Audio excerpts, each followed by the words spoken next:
ਸਤਿ ਸ਼੍ਰੀ ਅਕਾਲ। ਮੁੱਦੇ ਦੀ ਗੱਲ ਦੇ ਵਿੱਚ ਮੈਂ ਤੁਹਾਡੇ ਨਾਲ ਗਗਨਦੀਪ ਕੌਰ ਤੇ ਅੱਜ ਗੱਲ ਕਰਾਂਗੇ ਸਰਹੱਦ ਸਾਜ਼ਿਸ਼ ਤੇ ਸਵਾਲ, क्योंकि सरहद ते डराने वाली साजिश लगातार हो रही है और कई तरह के सवाल भी उठ खड़े होंगे ने। तो सुप्रीम कोर्ट भी सख्त होंदा नज़र आ रहा है कि जेकर सरहदा तक सुरक्षित नहीं ने तो फिर देश किवें चलू।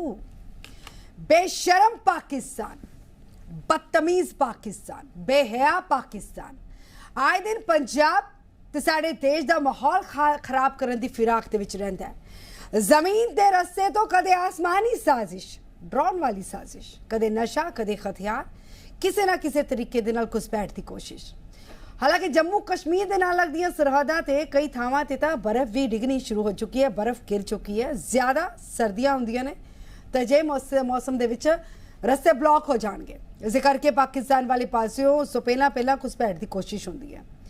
पर गल पंजाब की करिए तो आने वाले समय दे विच मौसम होर ज़्यादा ठंडा होएगा, धुंध भी आएगी। पाकिस्तान वाले पासों धुंध का भरपूर फायदा चुकन की फिराक भी रहती है। हालांकि दुश्मन के इरादियां ते पानी फेरन दे लई साडे BSF के जवान हमेशा अलर्ट रहते हैं, क्योंकि ये उन्हां दी अलर्टनेस ही है कि आए दिन पाकिस्तान वाले पासों भेजे जा रहे ड्रोन्स मार गिराए जा रहे हैं। पर ड्रोन वाली साजिश के जरिए दुश्मन देश के वलों पंजाब की जवानी नूं नशियां दे विच गर्क किया जा रहा है। उन्होंने कई तरह के लालच दिते जाते हैं, अपराध की दुनिया के वल धकेलिया जा रहा है। तो पंजाब दे विच लगातार वध रही नशियां की अलामत ते सुप्रीम कोर्ट ने भी चिंता जाहिर की है तो पंजाब सरकार नूं फटकार लगा दी है। सुप्रीम कोर्ट ने चिंता जाहिर की है कि सरहदां सुरक्षित नहीं, इदां किवें चलूगा देश। साडे नाल मेहमान जुड़ चुके हैं, सवाल भी नहीं, लेकिन उस तो पहला देखो खास रिपोर्ट।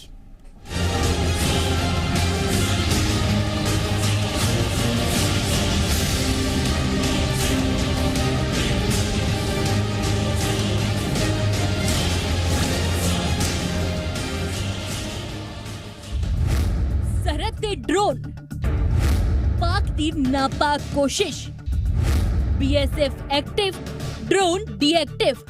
पाकिस्तान दे वल्लों तकनीक दा गलत इस्तेमाल कर भारत दे विच हथियार अते नशे दी खेप भेजन दा सिलसिला लगातार जारी है, जिस कारण पंजाब दे सरहदी इलाके ते आए दिन पाक दी नापाक कोशिशां नूं अंजाम दिता जा रहा है अते आए साल सरहद पारों ड्रोन दी साजिशां दे विच वाधा हो रहा है। अते BSF दे आंकड़े कह रहे हैं कि पिछले साल दे मुकाबले इस साल ड्रोन एक्टिविटी दे मामले वध गए हैं।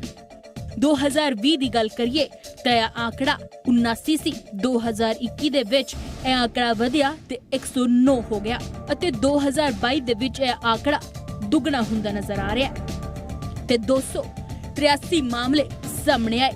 जिक्र है कि सरकारी आंकड़े के मुताबिक ड्रोन साजिशा के मामले लगातार दुगने ने अते लगातार पाकिस्तान तो नशियां अते हथियारां दा काला कारोबार जारी है अते साजिश पंजाब दी जवानी दा कान कर रही है।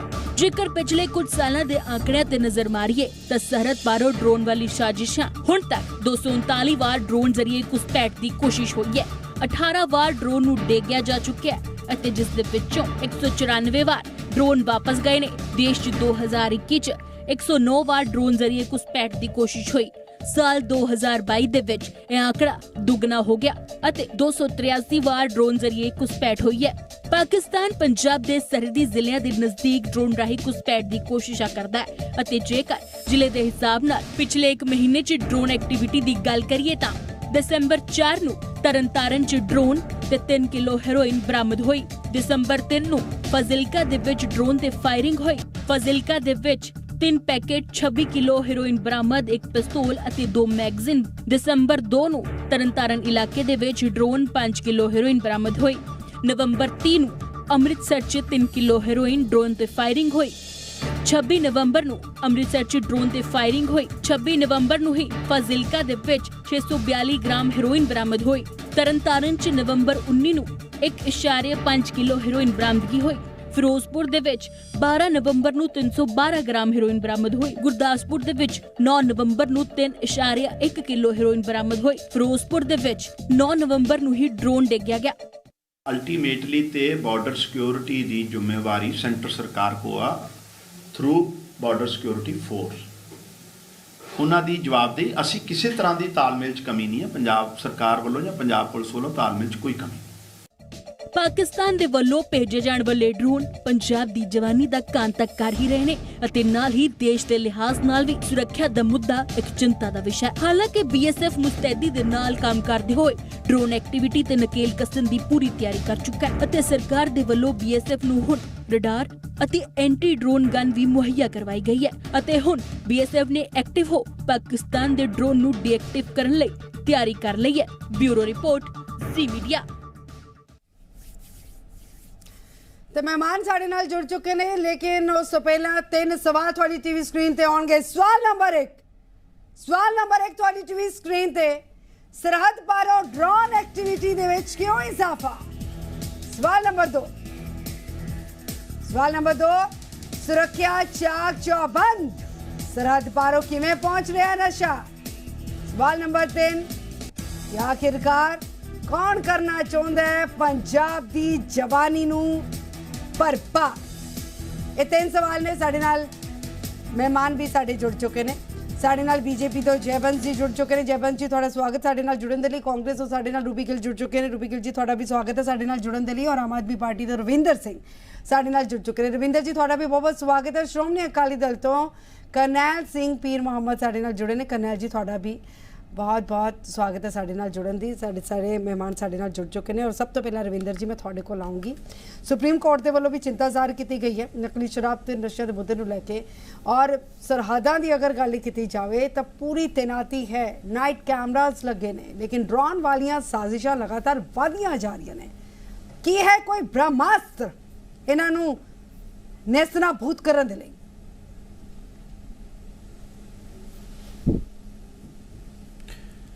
देखो बिल्कुल सब तो पहली गल तां ये बहुत सीरीयस ते संजीदा मुद्दा है। पंजाब दा बॉर्डर बहुत ज़्यादा लगता है। 3323 टोटल इंडिया ते पाकिस्तान बॉर्डर शेयर करते हैं, पर जी साडी बॉर्डर सिक्योरिटी फोर्स है, ਜਿਹੜੀ ਲਾਈਨ ਆਫ ਕੰਟਰੋਲ ਹੈ, ਬਾਰਡਰ ਸਿਕਿਉਰਿਟੀ ਫੋਰਸ ਹੈ, ਉਸ ਤੋਂ ਪਹਿਲਾਂ ਡਿਫੈਂਸ ਲਾਈਨ ਆਉਂਦੀ ਹੈ ਜਿਸ ਤੋਂ ਅੱਗੇ ਜਾਣ ਵਾਸਤੇ ਕਿਸਾਨਾਂ ਦੇ ਵੀ ਕਾਰਡ ਬਣੇ ਹੁੰਦੇ ਆ। ਆਮ ਬੰਦਾ ਤਾਂ ਉੱਥੇ ਕਿੱਥੇ ਜਾ ਸਕਦਾ?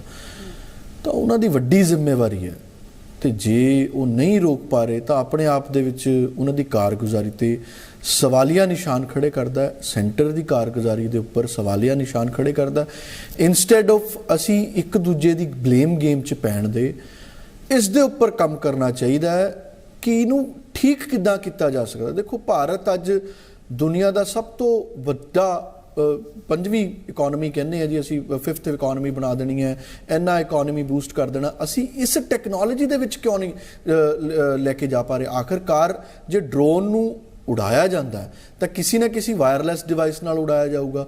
ਜਦੋਂ ਇੱਕ CM ਲੰਘਦਾ ਹੈ, ਜਦੋਂ ਇੱਕ ਪਾਰਟੀਕੂਲਰ ਪਲੇਸ ਦੇ ਉੱਪਰ ਜੈਮਰਸ ਲਗਾ ਕੇ ਉੱਥੇ ਦੀ ਜਿਹੜੀ ਵਾਇਰਲੈਸ ਕਨੈਕਟੀਵਿਟੀ ਹੈ ਉਹ ਜ਼ੀਰੋ ਕੀਤੀ ਜਾ ਸਕਦੀ ਹੈ। ਆਪਣੇ ਆਪਾਂ ਦੇਖਿਆ ਵਿਆਹਾਂ ਦੇ ਵਿੱਚ ਵੀ ਇੱਕ ਡਰੋਨ ਉੜਦਾ ਹੈ, ਛੋਟਾ ਜਿਹਾ ਹੁੰਦਾ, 1.5 ਫੁੱਟ ਦਾ, ਕਿੱਡਾ ਡੀਜੇ ਵੱਜ ਰਿਹਾ ਹੁੰਦਾ ਹੈ, ਕਿੱਡਾ ਸ਼ੋਰ ਹੁੰਦਾ ਹੈ, ਉਹਦੀ ਵੀ ਆਵਾਜ਼ ਆਪਾਂ ਨੂੰ ਪਤਾ ਲੱਗਦੀ ਹੈ ਜੇ ਉਹ ਉੱਪਰ ਮੰਡਰਾਉਂਦਾ ਜਾਂ ਥੋੜਾ ਉੱਪਰ ਜਾਂਦਾ। ਤਾਂ 7-7 ਫੁੱਟ ਵਾਲੇ ਡਰੋਨ ਜਿਹੜੇ ਹੈਗੇ ਆ ਉਹ ਕਿਉਂ ਨਹੀਂ ਕੈਪਚਰ ਕੀਤੇ ਜਾਂਦੇ ਜਾਂ ਉਹਨਾਂ ਬਾਰੇ ਕਿਉਂ ਨਹੀਂ ਪਤਾ ਲੱਗਦੇ? ਜਿਹੜਾ 1-1 ਕੁਇੰਟਲ ਤੱਕ ਦਾ ਜਿਹੜਾ ਭਾਰ ਹੈ ਉਹ ਆਪਣੇ ਤੱਕ ਚੱਕ ਕੇ ਲੈ ਕੇ ਜਾ ਸਕਦੇ ਆ। ਤਾਂ ਇਹ ਸਾਰੇ ਸਵਾਲੀਆ ਨਿਸ਼ਾਨ ਨੇ। ਇੱਕ ਬਹੁਤ, ਹਾਲਾਂਕਿ ਕੈਪਟਨ ਅਮਰਿੰਦਰ ਸਾਹਿਬ ਤਾਂ BJP ਜੁਆਇਨ ਕਰ ਚੁੱਕੇ ਨੇ, ਉਹਨਾਂ ਨੂੰ ਇਹ ਸੁਝਾਅ ਹੁਣ ਸੈਂਟਰ ਗਵਰਨਮੈਂਟ ਨੂੰ ਵੀ ਦੇਣਾ ਚਾਹੀਦਾ। ਜਿਹੜਾ ਆਪਣੀ ਟੈਨਿਓਰ 'ਚ ਉਹ ਕਹਿੰਦੇ ਹੁੰਦੇ ਸੀਗੇ ਕਿ 6 ਮਹੀਨਿਆਂ ਦੇ ਅੰਦਰ BSF ਦੇ ਆਫੀਸਰਸ ਦੀ ਜਿਹੜੀ ਹੈ ਬਦਲੀ ਕਰ ਦੇਣੀ ਚਾਹੀਦੀ ਹੈ। ਉਹਨਾਂ ਦੇ ਉਸ ਸਮੇਂ ਸਵਾਲੀਆ ਨਿਸ਼ਾਨ ਚੜ੍ਹਦੇ ਸੀਗੇ ਕਿ ਕਿਸੇ ਨਾ ਕਿਸੇ ਤਰੀਕੇ ਦਾ ਨੈਕਸਸ ਪਨਪ ਜਾਂਦਾ। ਆਮ ਆਦਮੀ ਪਾਰਟੀ ਹੀ ਸੀ ਜਦੋਂ ਸਰਹੱਦਾਂ ਦੀ ਰਾਖੀ ਨੂੰ ਲੈ ਕੇ ਉਸ ਵੇਲੇ ਦੀ ਕਾਂਗਰਸ ਸਰਕਾਰ ਨੂੰ ਘੇਰ ਰਹੀ ਸੀ। ਤੇ ਅੱਜ ਕੀ ਆਮ ਆਦਮੀ ਪਾਰਟੀ ਦੀ ਡਿਊਟੀ ਨਹੀਂ ਬਣਦੀ ਹੈ ਸਰਹੱਦਾਂ ਤੇ ਰਾਖੀ ਕਰਨ ਦੇ ਲਈ? ਬਾਰਡਰ ਏਰੀਆ ਸੀ ਕਿਵੇਂ ਰਾਖੀ ਕਰਨੀ ਹੈ ਅਸੀਂ ਬਾਰਡਰ ਏਰੀਆਜ਼ ਦੇ ਵਿੱਚ ਜਿਹੜੀ ਪੰਜਾਬ ਦੀ ਪੁਲਿਸ ਹੈ, ਮੈਰੀਟੋਰੀਅਸ ਪੁਲਿਸ ਹੈ, ਪੰਜਾਬ ਦੀ ਪੁਲਿਸ ਹੈ, ਹਰ ਪੱਖ ਤੋਂ ਹਰ ਤਰੀਕੇ ਤੋਂ BSF ਦੇ ਨਾਲ ਹੈ। ਪਰ ਜਿਹੜਾ ਐਕਚੁਅਲ ਕੰਟਰੋਲ ਲਾਈਨ ਦੇ ਉੱਪਰ ਜਿਨ੍ਹਾਂ ਦੀ ਡਿਊਟੀ ਹੈ, ਜਿਹੜੇ ਬਾਰਡਰ ਦੇ ਉੱਪਰ ਖੜੇ ਨੇ, ਉਹ ਬਾਰਡਰ ਸਿਕਿਉਰਿਟੀ ਫੋਰਸ ਦੇ ਆਫੀਸਰਸ ਨੇ। ਮੈਂ ਉਹਨਾਂ ਦੀ ਕਾਬਲੀਅਤ ਦੇ ਉੱਪਰ ਕੋਈ ਸਵਾਲੀਆ ਨਿਸ਼ਾਨ ਨਹੀਂ ਖੜਾ ਕਰ ਰਿਹਾ, ਨਾ ਹੀ ਮੈਂ ਉਹਨਾਂ ਦੀ ਮੈਰੀਟੋਰੀਅਸਨੈਸ ਦੇ ਉੱਪਰ ਕੋਈ ਟੀਕਾ ਟਿੱਪਣੀ ਕਰ ਰਿਹਾ। ਪਰ ਕੁਐਸਚਨ ਇਹ ਹੈ, if they are making their drones better, ਸਾਡੀ ਬੈਸਟ ਹੋਣੀ ਚਾਹੀਦੀ ਹੈ, ਕੁਆਲਿਟੀ ਤੇ ਮੈਨ ਪਾਵਰ। ठीक है। जयबंश जी की कहोगे, पूरा रिएक्शन तुसी सुन लिया है कि ड्रोन वाली साजिश जो हो रही है, it's all about centre's failure. Ravinder ji कहते हैं। Thank you ji. सब तो पहले तो मैं थोड़ा जिहा तुहानूं इहदे विच बैकग्राउंड देना चाहना कि ये एक्टिविटी ज़्यादा क्यों हो रही है। पहली गल इहदे विच हैगी है change of the chief of army staff in the Pakistan army. ਉੱਥੇ ਹੁਣ ਜਨਰਲ ਅਸੀਂ ਮੁਨੀਰ ਅਹਿਮਦ ਆਏ ਨੇ, ਬੜੀ ਜਦੋਜਹਿਦ ਕਰਨ ਦੇ ਬਾਅਦ ਉਹਨਾਂ ਨੇ ਇੱਕ ਆਰਮੀ ਚੀਫ ਨੂੰ ਚੇਂਜ ਕੀਤਾ ਹੈ, ਜਿਹਦੇ ਵਿੱਚ ਇਨਵੋਲਵਮੈਂਟ ਉਹਨਾਂ ਦੀ ਓਪੋਜੀਸ਼ਨ ਦੀ ਵੀ ਸੀਗੀ ਤੇ ਦਿਸ ਐਂਡ ਦੈਟ, ਉਹਦੇ 'ਚ ਅਸੀਂ ਜਾਵਾਂਗੇ ਨਹੀਂ। ਤੇ ਜਿਹੜਾ ਨਵਾਂ ਆਇਆ ਹੈ ਇਹ ਪਹਿਲੇ ਡੀਜੀ ISI ਰਿਹਾ ਹੋਇਆ ਹੈ, ਡੀਜੀ ਮਿਲਟਰੀ ਇੰਟੈਲੀਜੈਂਸ ਰਿਹਾ ਬਾਜਵਾ ਦਾ, ਤੇ ਉੱਥੋਂ ਦੇ ਪ੍ਰਾਈਮ ਮਿਨਿਸਟਰ ਦਾ ਲਾਇਲਿਸਟ ਹੈ। ਬਹੁਤ ਹੀ ਇੰਡੋਕਟਰੀਨੇਟਡ ਆਫਿਸਰ ਹੈਗਾ, ਜਿਹੜੇ ਤਰੀਕੇ ਨਾਲ ਉਹ ਇੰਡੋਕਟਰੀਨੇਟ ਕਰਦੇ ਨੇ ਆਪਣੇ ਆਫਿਸਰਸ ਨੂੰ, ਰਿਲੀਜਨ ਦੇ ਵੱਲ ਇੰਡੋਕਟਰੀਨੇਟ ਕਰਦੇ ਨੇ ਤੇ ਐਂਟੀ ਇੰਡੀਆ ਇੰਡੋਕਟਰੀਨੇਟ ਕਰਦੇ ਨੇ। ਤੇ ਉਹ ਜਦੋਂ ਵੀ ਇੱਕ ਨਵਾਂ ਚੀਫ ਆਂਦਾ ਹੈ ਤੇ ਨਾਰਮਲੀ ਇਹ ਦੇਖਿਆ ਜਾਂਦਾ ਹੈ ਕਿ ਉਹ ਬਾਰਡਰਸ ਦੇ ਉੱਤੇ ਤੇ ਲਾਈਨ ਆਫ ਕੰਟਰੋਲ ਦੇ ਉੱਤੇ ਆਪਣੀ ਐਕਟੀਵਿਟੀ ਨੂੰ ਬਹੁਤ ਜ਼ਿਆਦਾ ਤੇਜ਼ ਕਰ ਦਿੰਦੇ ਨੇ, ਬਿਕੋਜ਼ ਉਸ ਚੀਫ ਨੂੰ, ਉੱਥੋਂ ਦੇ ਹਰ ਚੀਫ ਨੂੰ ਆਪਣੇ ਆਪ ਨੂੰ ਪ੍ਰੂਵ ਕਰਨ ਦੇ ਵਾਸਤੇ ਕੁਛ ਨਾ ਕੁਛ ਵੱਡਾ ਕਾਂਡ ਜੰਮੂ ਕਸ਼ਮੀਰ, ਇੱਥੇ ਪੰਜਾਬ, ਇੰਡੀਆ 'ਚ ਕਰਨਾ ਪੈਂਦਾ ਹੈ, ਉਹ ਬਾਰਡਰ ਦੇ ਉੱਤੇ ਹੋਏ ਜਾਂ ਲਾਈਨ ਆਫ ਕੰਟਰੋਲ ਦੇ ਉੱਤੇ ਹੋਏ। ਸੋ ਮੈਨੂੰ ਤਾਂ ਲੱਗਦਾ ਹੈ ਕਿ ਇਸ ਵੇਲੇ ਟਾਈਮ ਆਇਆ ਹੈ that we have to prepare for the worst. ਤੇ ਵਰਸ ਕੁਛ ਵੀ ਹੋ ਸਕਦਾ ਹੈ, ਵਰਸ ਜਿਹੜਾ ਹੈ ਉਹ LOC ਤੇ ਵੀ ਹੋ ਸਕਦਾ ਹੈ, ਇੱਧਰ ਵੀ ਹੋ ਸਕਦਾ ਹੈ। ਪਰ ਜਿੱਦਾਂ ਤੁਸੀਂ ਦੱਸਿਆ ਹੈ ਕਿ ਵਿੰਟਰ ਮੰਥਸ ਦੇ ਵਿੱਚ ਸਾਡਾ ਇੰਟਰਨੈਸ਼ਨਲ ਬਾਰਡਰ, ਜਿਹਨੂੰ ਕਿ ਉਹ ਵਰਕਿੰਗ ਬਾਉਂਡਰੀ ਕਹਿੰਦੇ ਨੇ, ਉਹ ਹੀਟ ਅਪ ਹੋ ਜਾਂਦਾ ਹੈ ਹਮੇਸ਼ਾ ਹੀ, ਕਿਉਂਕਿ ਉੱਥੇ ਉੱਤੇ ਲਾਈਨ ਆਫ ਕੰਟਰੋਲ ਦੇ ਆਸ-ਪਾਸ ਬਰਫ਼ ਜ਼ਿਆਦਾ ਗਿਰ ਜਾਂਦੀ ਹੈ। ਤੇ ਇਹ ਜ਼ਿਆਦਾਤਰ ਦੇਖਿਆ ਗਿਆ ਕਿ ਕਠੂਆ ਤੇ ਪਠਾਨਕੋਟ ਦੇ ਏਰੀਆ ਦੇ ਵਿੱਚ ਪਹਿਲੇ ਹੀਟ ਅਪ ਹੁੰਦਾ ਸੀਗਾ, ਪਰ ਹੁਣ ਉਹਨਾਂ ਕੋਲ ਡਰੋਨਸ ਆ ਗਏ ਨੇ ਤੇ ਡਰੋਨਸ ਦੇ ਨਾਲ ਉਹਨਾਂ ਨੇ ਪੂਰੇ ਦਾ ਪੂਰਾ ਬਾਰਡਰ ਜੋ ਹੈ ਉਹਨੂੰ ਹੀਟ ਅਪ ਕਰਨਾ ਸ਼ੁਰੂ ਕਰ ਦਿੱਤਾ ਹੈ। ਸੋ ਸਾਨੂੰ ਇਹਨਾਂ ਚੀਜ਼ਾਂ ਦੇ ਵਾਸਤੇ ਬਹੁਤ ਸਤਰਕ ਰਹਿਣਾ ਚਾਹੀਦਾ ਹੈ, ਬਹੁਤ ਹੁਸ਼ਿਆਰ ਰਹਿਣਾ ਚਾਹੀਦਾ ਹੈ, ਇਹਦੇ 'ਚ ਕੋਈ ਸ਼ੱਕ ਨਹੀਂ ਹੈ। ਰਵਿੰਦਰ ਜੀ ਨੇ ਇਹਨੂੰ ਇੱਕ ਪੋਲੀਟੀਕਲ ਟਿੰਜ ਦੇਣ ਦੀ ਕੋਸ਼ਿਸ਼ ਕੀਤੀ ਹੈ, ਪਰ ਚਲੋ ਕੋਈ ਗੱਲ ਨਹੀਂ, ਥੋੜਾ ਵਿੱਚ ਉਹਨਾਂ ਨੇ ਥੋੜੀ ਜਿਹੀ ਮੈਰਿਟ ਉਹਨਾਂ ਨੇ BSF 'ਚ ਵੀ ਦੇਖ ਲਈ, ਜਿਹਦੇ ਵਾਸਤੇ ਕਿ ਮੈਂ ਉਹਨਾਂ ਦੇ ਵਾਸਤੇ ਬਹੁਤ ਸ਼ੁਕਰਗੁਜ਼ਾਰ ਹਾਂ। ਤੇ ਟੈਕਨੋਲੋਜੀ ਦੀ ਥੋੜੀ ਜਿਹੀ ਹੋਰ ਉਹ ਸਮਝ ਲੈ ਕੇ ਆਉਂਦੇ ਤੇ ਅੱਛੀ ਗੱਲ ਸੀਗੀ ਕਿ ਕਿੰਨਾ ਕੁ ਤੁਸੀਂ ਡਰੋਨ ਨੂੰ ਫੜ ਸਕਦੇ ਹੋ, ਕਿੰਨੀਆਂ ਕੁ ਚੀਜ਼ਾਂ ਤੁਸੀਂ ਬਾਰਡਰ ਦੇ ਉੱਤੇ ਲਗਾ ਸਕਦੇ ਹੋ। ਤੇ ਦ ਵੈਰੀ ਫੈਕਟ ਕਿ 80% 90% ਜਿਹੜੇ ਡਰੋਨਸ ਨੇ ਉਹ ਵਾਪਸ ਜਾ ਰਹੇ ਨੇ ਜਾਂ ਗਿਰ ਰਹੇ ਨੇ, ਉਹ ਇਸ ਵਾਸਤੇ ਹੈ ਕਿ ਸਾਡੇ ਜਿਹੜੇ ਜਵਾਨ ਨੇ ਉਹਨਾਂ ਕੋਲ ਟੈਕਨੋਲੋਜੀ ਵੀ ਹੈਗੀ ਹੈ, ਉਹਨਾਂ ਕੋਲ ਟ੍ਰੇਨਿੰਗ ਵੀ ਹੈਗੀ ਹੈ।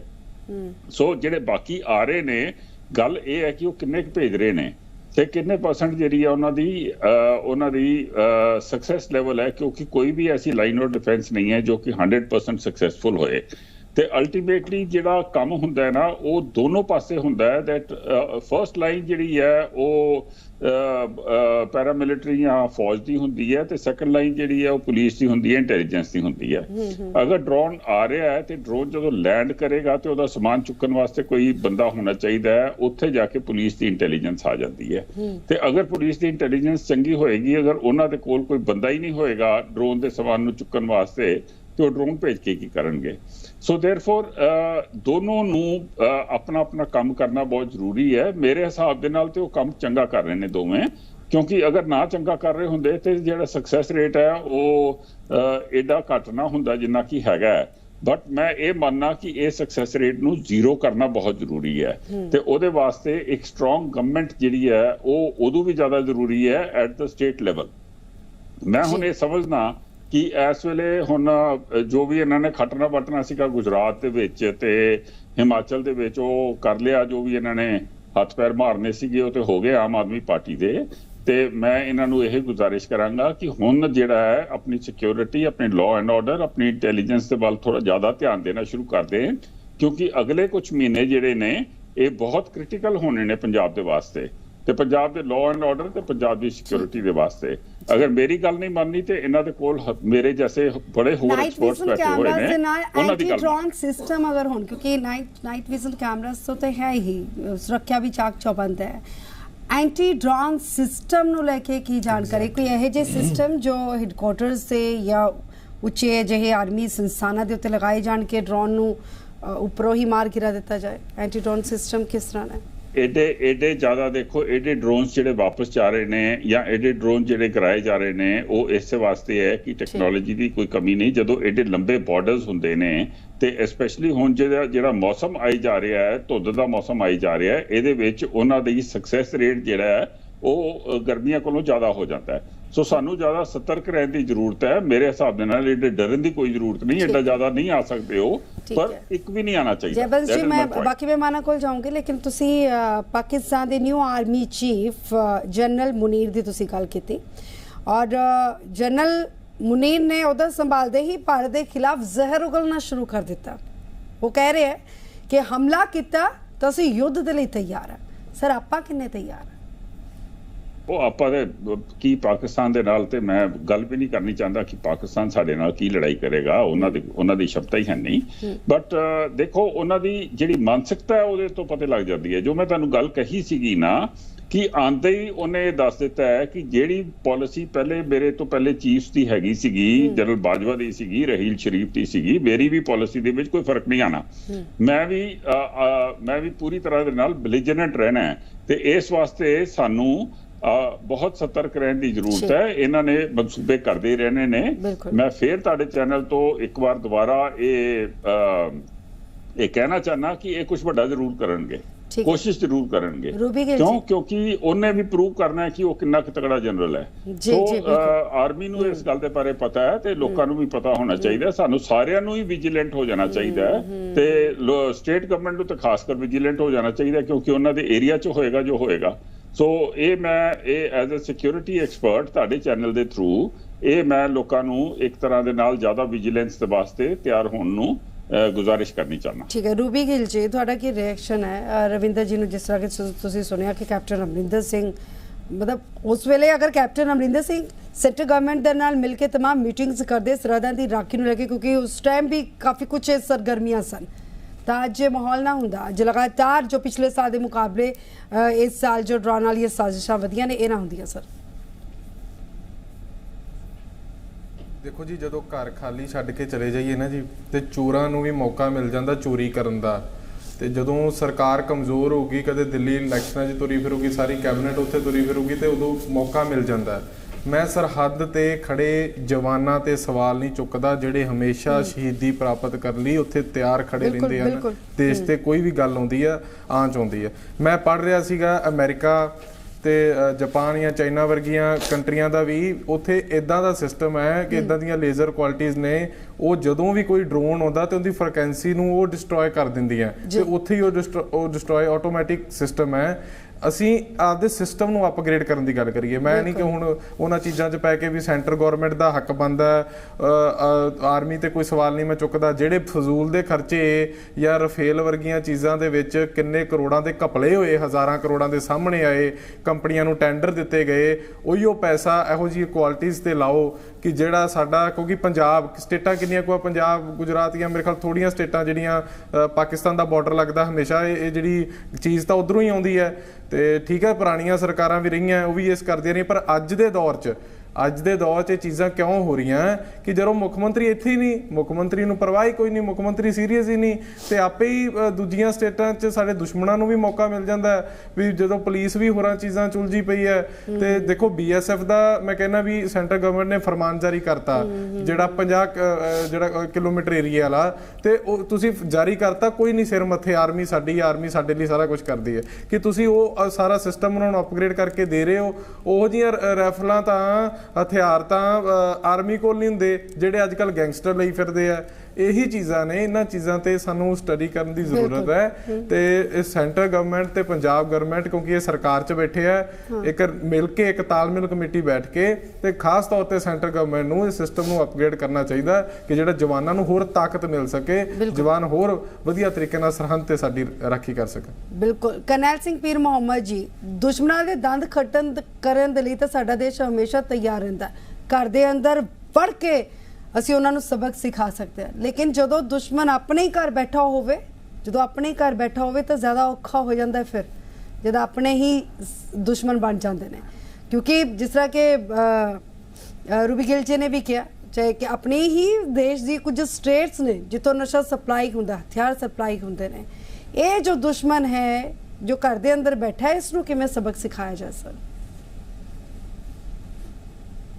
ਦੇਖੋ, ਇਸ ਦੇ ਵਿੱਚ ਦੋ ਤਿੰਨ ਗੱਲਾਂ ਨੇ ਜਿਨ੍ਹਾਂ ਵੱਲ ਵਿਸ਼ੇਸ਼ ਧਿਆਨ ਦੇਣ ਦੀ ਲੋੜ ਹੈ। ਇੱਕ ਤਾਂ ਬਾਰਡਰ ਦੇ ਉੱਪਰ ਲਗਾਤਾਰ ਇਹ ਪ੍ਰਚਾਰਿਆ ਜਾ ਰਿਹਾ ਹੈ ਕਿ ਦੇਖੋ ਜੀ ਡਰੋਨ ਦੇ ਹਮਲੇ, ਡਰੋਨ ਦੇ ਇੱਧਰ ਆਉਣਾ, ਉੱਧਰੋਂ ਜਾਣਾ, ਔਰ ਦੂਸਰਾ ਜਿਹੜਾ ਹੀਰੋਇਨ ਦਾ ਮਸਲਾ ਹੈ ਇਸ ਨੂੰ ਗਲੋਰੀਫਾਈ ਜਿਸ ਤਰੀਕੇ ਨਾਲ ਕੀਤਾ ਜਾਂਦਾ ਵਾਰ-ਵਾਰ ਕਿ ਦੇਖੋ ਜੀ ਇਹਦੀ ਅੰਤਰਰਾਸ਼ਟਰੀ ਪੱਧਰ ਦੇ ਉੱਤੇ ਇੰਨੀ ਕੀਮਤ ਹੈ, ਅੰਤਰਰਾਸ਼ਟਰੀ ਪੱਧਰ ਦੇ ਉੱਪਰ ਇਹ ਇੰਨੇ ਕਰੋੜਾਂ ਰੁਪਏ ਦੇ ਵਿੱਚ ਵਿਕਦੀ ਏ।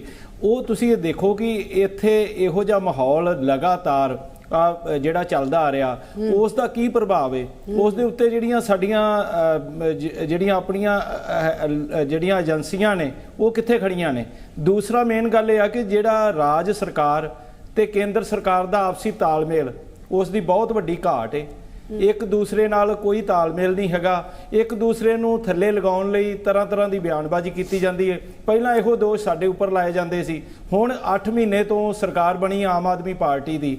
ਇਹਨਾਂ ਨੇ ਦੱਸੋ ਕਿ ਇਸ ਸਮੇਂ ਦੇ ਦਰਮਿਆਨ ਜਿੰਨਾ ਕੁਝ ਪੰਜਾਬ ਦੇ ਵਿੱਚ ਜਿਹੜੀ ਹੀਰੋਇਨ ਜਾਂ ਜਿਹੜੇ ਡਰੋਨ ਜਾਂ ਇਸ ਮਸਲੇ ਦੇ ਉੱਤੇ ਕਿੰਨੀ ਕੁ ਸੰਜੀਦਗੀ ਦੇ ਨਾਲ ਕੇਂਦਰ ਸਰਕਾਰ ਦੇ ਨਾਲ ਬੈਠ ਕੇ ਕੋਈ ਗੱਲਬਾਤ ਕੀਤੀ ਹੈ, ਕਿੱਥੇ ਉਹਨਾਂ ਨੂੰ ਕਟਹਿਰੇ ਵਿੱਚ ਖੜਾ ਕੀਤਾ, ਕਿੱਥੇ BSF ਜਿਹੜੀ ਸਭ ਤੋਂ ਵੱਡੀ ਪੈਰਾਮਿਲਟਰੀ ਫੋਰਸ ਜਿਹੜੀ ਹੈ ਸਾਡੀ, ਏਡੀ ਆਪਣੀ ਮਜ਼ਬੂਤ ਫੋਰਸ ਹੈ, ਉਸ ਦੇ ਵਿੱਚ ਕੋਈ ਇਹੋ ਜਿਹਾ ਕੁਝ ਹੋ ਰਿਹਾ ਜਾਂ ਕਿੱਥੇ ਕੀ ਹੋ ਰਿਹਾ?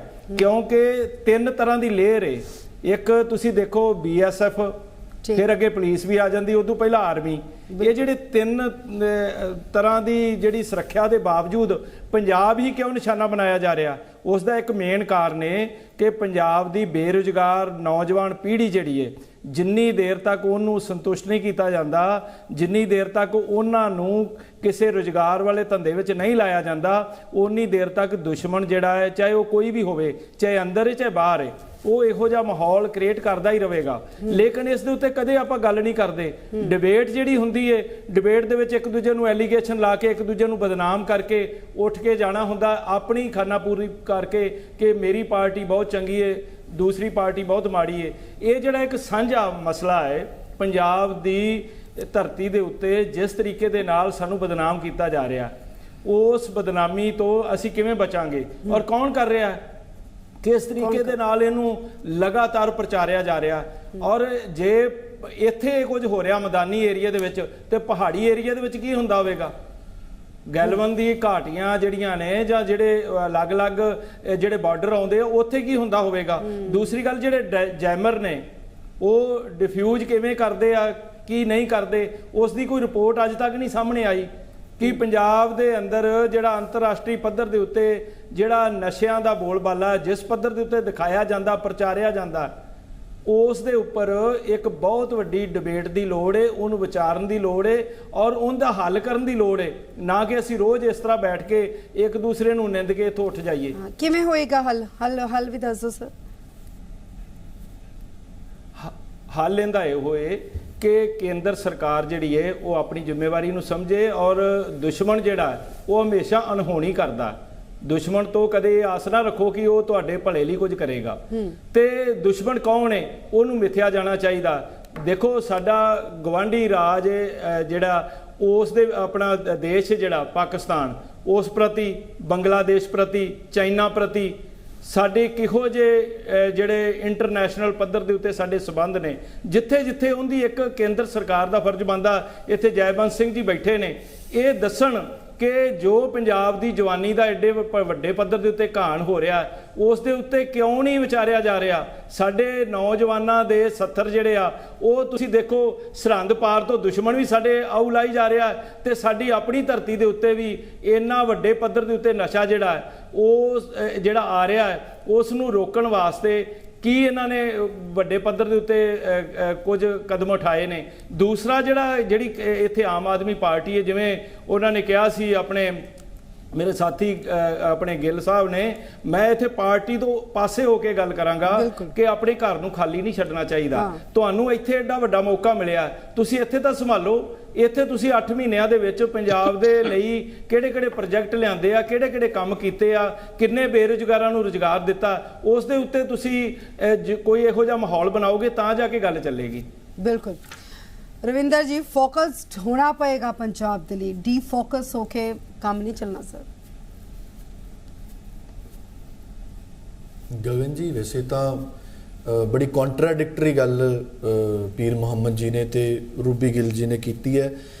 मैं कांग्रेस तो हैरान हाँ कि जिदा विजनलैस इन्हां दी सेंट्रल ओह है उदा ही अपने कोल की स्पोकपर्सन भी सर बोल माफ रहे करना मैं ਤੁਹਾਨੂੰ ਟੋਕ ਰਹੀ दरअसल अपने कोल की है करनैल ਸਿੰਘ ਪੀਰ ਮੁਹੰਮਦ ਜੀ ਨੇ ਕਿੰਨੀ ਸੋਹਣੀ ਗੱਲ ਕਹੀ ਹੈ ਕਿ ਸੈਂਟਰ ਦੇ ਨਾਲ ਬੈਠੋ, ਕੋਈ ਹੀਲਾ ਕਰੋ ਇਸ ਚੀਜ਼ ਦਾ ਔਰ ਜਿੱਥੇ ਜਿੱਥੇ ਕੁਝ ਹੋਣਾ ਚਾਹੀਦਾ ਉਹ ਕਰੋ। ਉਸੇ ਦੀ एक पासे तो गगन जी करनैल सिंह पीर मुहम्मद जी कह रहे हैं कि कॉमन प्रोग्राम के उपर इकट्ठे होकर गल करिए, सांझे मंच के उपर बैठ के गल करिए, राजनीतिक गतिविधियां ना राजनीतिक गल्लां ना करिए, जिवें पार्टियां उरे पल्ला झाड़ के जांदियां उदां ना करिए। दूजे पासे कह भी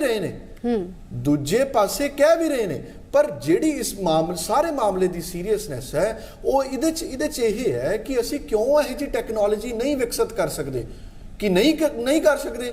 जदों एक मुल्क अपने टोटल बजट का 40% बजट डिफेंस से खर्च कर रहा है, इंडिया के टोटल बजट का 40% बजट असीं डिफेंस के उपर खर्च कर रहे हैं, तो फिर भी साडे कोल उस लैवल की जे टैक्नोलॉजी नहीं है, फिर भी असीं ये गल देखते हैं कि किड्डे किड्डे वड्डे नैक्सस सामने आने हैं।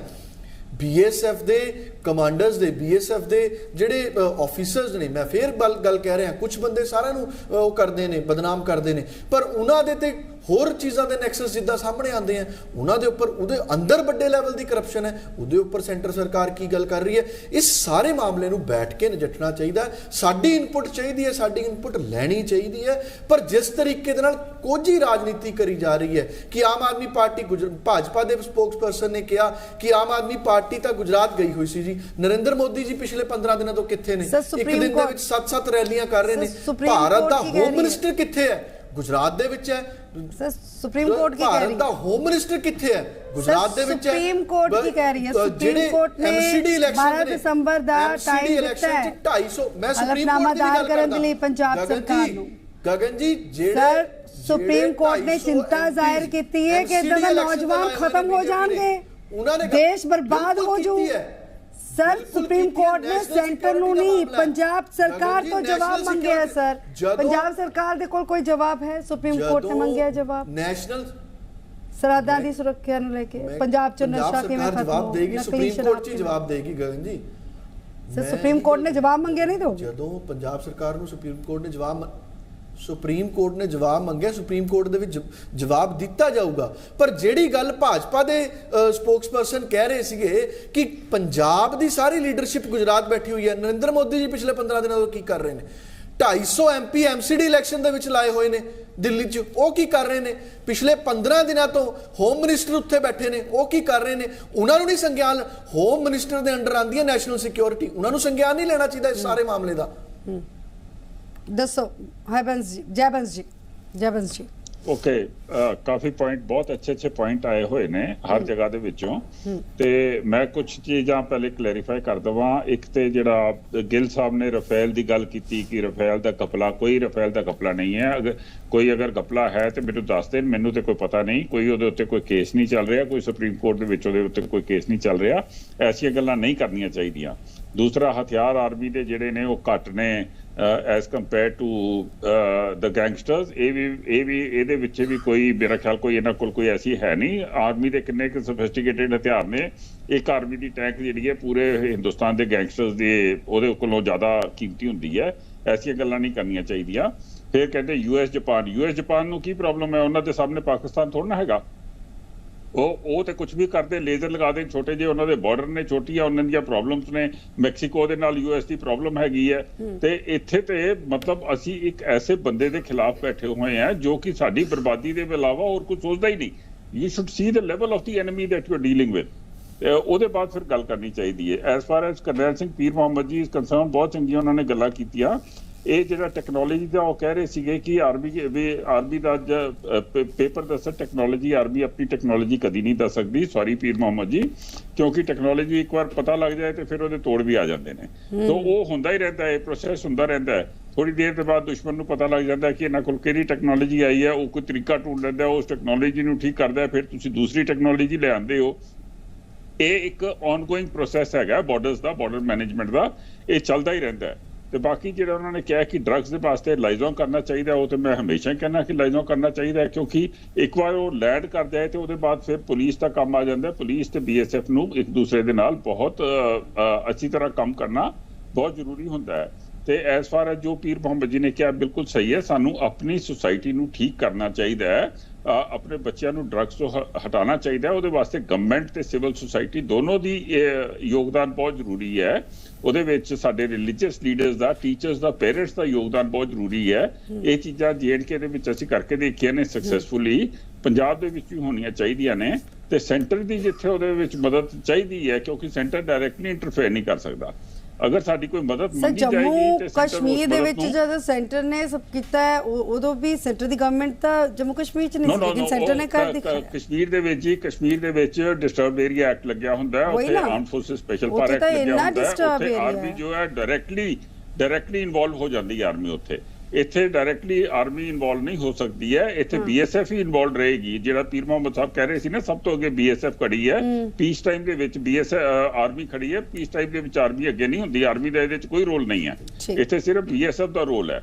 ਆਰਮੀ ਦਾ ਰੋਲ ਡਿਸਟਰਬ ਏਰੀਆਜ਼ ਦੇ ਵਿੱਚ ਹੁੰਦਾ ਹੈ, ਉਹ ਇੱਥੇ ਹੈ ਨਹੀਂ। ਸੋ ਉਹਦੇ ਬਾਰੇ ਅਸੀਂ ਨਾ ਗੱਲ ਕਰੀਏ। ਸੋ ਲਾਸਟ ਪੁਆਇੰਟ ਜਿਹੜਾ ਦਿੱਤਾ ਇਹਨਾਂ ਨੇ, ਅੱਛਾ ਆਪਣੇ ਰਵਿੰਦਰ ਜੀ ਕਹਿ ਰਹੇ ਸੀ 40% ਆਫ ਦਾ ਬਜਟ ਹੈ, ਪਤਾ ਨਹੀਂ ਇਹਨਾਂ ਨੂੰ ਆંકੜਾ ਕਿੱਥੇ ਮਿਲਿਆ ਇੰਡੀਆ ਦੇ ਵਿੱਚ। ਤੇ ਜਦੋਂ ਦੀ ਸਾਨੂੰ ਇੰਡੀਪੈਂਡੈਂਸ ਮਿਲੀ ਹੈ, ਸਾਨੂੰ ਬੜਾ ਅਫਸੋਸ ਹੁੰਦਾ ਫੌਜੀਆਂ ਨੂੰ, 2.3 ਜਾਂ 2.5% ਆਫ ਦਾ ਟੋਟਲ ਐਕਰੀਵਮੈਂਟਸ ਦੇ ਕੋਲੋਂ ਡਿਫੈਂਸ ਬਜਟ ਕਦੀ ਜ਼ਿਆਦਾ ਗਈ ਨਹੀਂ, ਤੇ ਨਾ ਕਦੀ ਜਾਂਦੀ ਹੈ, ਤੇ ਜਾਣੀ ਵੀ ਨਹੀਂ ਚਾਹੀਦੀ। ਚਲੋ ਠੀਕ ਹੈ, ਕਿਉਂਕਿ ਅਸੀਂ ਵੈਲਫੇਅਰ ਸਟੇਟ ਆ, ਸਾਡੇ ਕੋਲ ਸਾਡੇ ਬੰਦਿਆਂ ਦੀ ਗਰੀਬੀ ਬਹੁਤ ਹੈ। ਅਗਰ ਅਸੀਂ 40% ਖਰਚ ਦੇਵਾਂਗੇ ਤੇ ਲੋਕਾਂ ਨੂੰ ਕੀ ਮਿਲੇਗਾ? ਪਰ 40% ਨਹੀਂ ਹੈ ਇੱਥੇ, ਇਟ ਇਜ਼ ਜਸਟ 2.5 to 2.3%, ਸ਼ਾਇਦ ਉਦੋਂ ਵੀ ਘੱਟ ਹੋਏ। ਇਹ 40% ਜਿਹੜੀ ਹੈ ਉਹ ਉੱਥੇ ਹੈ, ਕੀ ਕਹਿੰਦੇ ਨੇ 40 ਕੀ 60% ਹੈ ਪਾਕਿਸਤਾਨ ਦੇ ਵਿੱਚ। ਉਹ ਲੋਕ ਭੁੱਖੇ ਮਰ ਜਾਂਦੇ ਨੇ, ਪਰ ਆਪਣੀ ਗਵਰਨਮੈਂਟ ਨੂੰ, ਆਰਮੀ ਨੂੰ ਜਿੰਨੇ ਕੁ ਪੈਸੇ ਚਾਹੀਦੇ ਨੇ ਉਹਨੂੰ ਆਰਮੀ ਨੂੰ 100% ਮਿਲ ਜਾਂਦੇ ਨੇ।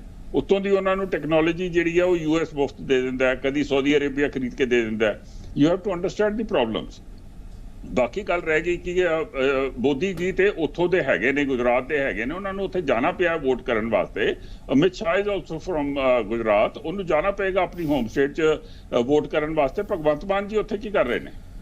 ਤੇ ਅਸੀਂ ਤੇ ਯੂਨੀਅਨ ਗਵਰਨਮੈਂਟ ਹੈਗੀ ਹੈ, ਸਾਡੇ ਕੋਲ ਏਡੇ ਜ਼ਿਆਦਾ ਕੀ ਕਹਿੰਦੇ ਨੇ ਦੂਸਰੇ ਮਿਨਿਸਟਰਸ ਹੈਗੇ ਨੇ ਸਭ ਕੁਝ ਸੰਭਾਲਣ ਵਾਸਤੇ। ਇਹ ਤੇ ਇੱਕੋ ਹੀ ਚੀਫ ਮਿਨਿਸਟਰ ਹੈ ਤੇ ਇੱਕੋ ਹੀ ਹੋਮ ਮਿਨਿਸਟਰ ਹੈ, ਤੇ ਛੋਟੀ ਜਿਹੀ ਸਟੇਟ ਹੈਗੀ ਹੈ, ਉੱਥੋਂ ਹੀ ਸਾਰੇ ਉੱਥੇ ਚਲੇ ਜਾਣਗੇ ਤੇ ਫਿਰ ਕੀ ਕੰਮ ਹੋਏਗਾ? ਸੋ ਇਹ ਕੰਪੈਰੀਜ਼ਨ ਨਹੀਂ ਕਰਨਾ ਚਾਹੀਦਾ, ਇਹ ਵੋਲਿਊਮ ਦਾ ਕੰਪੈਰੀਜ਼ਨ ਉਹਨਾਂ ਦਾ ਮਤਲਬ ਇਹ ਸੀ ਕਿ ਹੋਮ ਮਿਨਿਸਟਰ ਕਿੱਥੇ, ਉਹਨਾਂ ਦੇ ਬੰਦਿਆਂ ਨੂੰ ਇੱਥੇ ਹੋਣਾ ਚਾਹੀਦਾ। That is more important. ਉਹਨਾਂ ਨੇ ਵੋਟ ਪਾਉਣ ਵਾਲੀ ਗੱਲ ਕਹਿਤੀ, ਲੇਕਿਨ ਦੇਸ਼ ਦੀ ਸੁਰੱਖਿਆ ਦੇ ਨਾਲ ਜੁੜੇ ਹੋਏ ਜਦੋਂ ਮੁੱਦਾ ਹੈ ਤਾਂ ਹੋਮ ਮਿਨਿਸਟਰ ਦੀ ਜ਼ਿੰਮੇਵਾਰੀ ਨੂੰ ਲੈ ਕੇ ਉਹਨਾਂ ਨੇ ਸਵਾਲ ਕੀਤਾ ਸੀ ਕਿ ਹੋਮ ਮਿਨਿਸਟਰ ਨਹੀਂ, ਜ਼ਿੰਮੇਵਾਰੀ ਤੇ ਅਸੀਂ ਸਮਝਦੇ ਹਾਂ। ਆਪਣੀ ਜ਼ਿੰਮੇਵਾਰੀ ਦੇ ਬਾਰੇ ਮੈਂ ਤੁਹਾਨੂੰ ਸਾਰੀਆਂ ਡਿਟੇਲਸ ਦੇ ਦਿੱਤੀਆਂ ਨੇ ਕਿ ਜ਼ਿੰਮੇਵਾਰੀ ਅਸੀਂ ਕਿੱਦਾਂ ਸਮਝਦੇ ਹਾਂ ਤੇ ਕਿੰਨੇ ਪਰਸੈਂਟੇਜ ਦੇ ਵਿੱਚ ਲੋਕ ਆ ਰਹੇ ਨੇ ਤੇ ਕਿੱਦਾਂ ਸਾਨੂੰ ਸਤਰਕ ਰਹਿਣਾ ਚਾਹੀਦਾ ਹੈ। ਇਹ ਸਾਰਿਆਂ ਦੇ ਰਲ ਮਿਲ ਕੇ ਕੰਮ ਹੁੰਦੀ ਹੈ। National security is not only the government, it is everybody's involvement, even locals. ਮੈਂ ਇਸੇ ਵਾਸਤੇ ਤੁਹਾਡੇ ਚੈਨਲ ਤੋਂ ਹੁਣ ਇਹ ਕਹਿਤਾ ਹੈ ਕਿ ਮਤਲਬ ਸਾਰਿਆਂ ਨੂੰ ਸਤਰਕ ਰਹਿਣਾ ਚਾਹੀਦਾ ਹੈ, ਕਿਉਂਕਿ ਜੋ ਪਾਕਿਸਤਾਨ ਦੇ ਵਿੱਚ ਇਹ ਹਾਲ ਨੇ, ਉਹਨਾਂ ਨੇ ਕੁਛ ਨਾ ਕੁਛ ਜ਼ਰੂਰ ਕਰਨਾ ਹੈ। ਡਿਟਰਮਿਨਡ ਐਨੇਮੀ ਨੂੰ ਪੂਰੀ ਤਰ੍ਹਾਂ ਰੋਕਣਾ ਗਗਨ ਜੀ ਇੰਪੋਸੀਬਲ ਹੁੰਦਾ ਹੈ ਜੀ। ਹਰ ਇਨਸਾਨ ਨੂੰ ਵਿਜੀਲੈਂਟ ਰਹਿਣਾ ਚਾਹੀਦਾ ਹੈ। ਲੇਕਿਨ ਟੈਕਨੋਲੋਜੀ ਨੂੰ ਲੈ ਕੇ, ਜਿਸ ਤਰ੍ਹਾਂ ਕਿ ਤੁਸੀਂ ਕਿਹਾ ਕਿ ਜੰਮੂ ਕਸ਼ਮੀਰ ਔਰ ਪੰਜਾਬ 'ਚ ਥੋੜਾ ਜਿਹਾ ਡਿਫਰੈਂਸ ਹੈ ਆਰਮੀ ਔਰ BSF ਨੂੰ ਲੈ ਕੇ, ਲੇਕਿਨ ਟੈਕਨੋਲੋਜੀ ਨੂੰ ਲੈ ਕੇ ਸਵਾਲ ਖੜੇ ਕੀਤੇ ਰਵਿੰਦਰ ਜੀ ਨੇ। ਟੈਕਨੋਲੋਜੀ ਜੀ ਜਿੰਨੀ ਕੁ ਚਾਹੀਦੀ ਹੈ ਨਾ BSF ਨੂੰ to deal with drones and this thing, ਉਦੋਂ ਜ਼ਿਆਦਾ ਹੀ ਉਹਨਾਂ ਦੇ ਕੋਲ। ਤੁਸੀਂ 100% ਜਿਹੜੀ ਹੈ 100% ਡਰੋਨਸ ਦੀ ਪ੍ਰੋਲੀਫਰੇਸ਼ਨ ਇਸ ਟਰੇਨ ਦੇ ਵਿੱਚ ਨਹੀਂ ਰੋਕ ਸਕਦੇ ਹੋ ਜੀ। ਉਹਨਾਂ ਕੋਲ ਕੋਈ ਟੈਕਨੋਲੋਜੀ ਹੈਗੀ ਹੈ ਤੇ ਅਗਲੀ ਵਾਰੀ ਡਿਬੇਟ ਦੇ ਵਿੱਚ ਉਹਦਾ ਨਾਂ ਲੈ ਕੇ ਆ ਜਾਣ ਤੇ ਅਸੀਂ ਅੱਗੇ ਕਰ ਦੇਵਾਂਗੇ ਕਿ ਵੀ ਇਹ ਖਰੀਦ ਲਓ। ਇਹ ਕੋਈ ਏਡੀਆਂ ਐਕਸਪੈਂਸਿਵ ਟੈਕਨੋਲੋਜੀਜ਼ ਨਹੀਂ ਹੁੰਦੀਆਂ ਨੇ।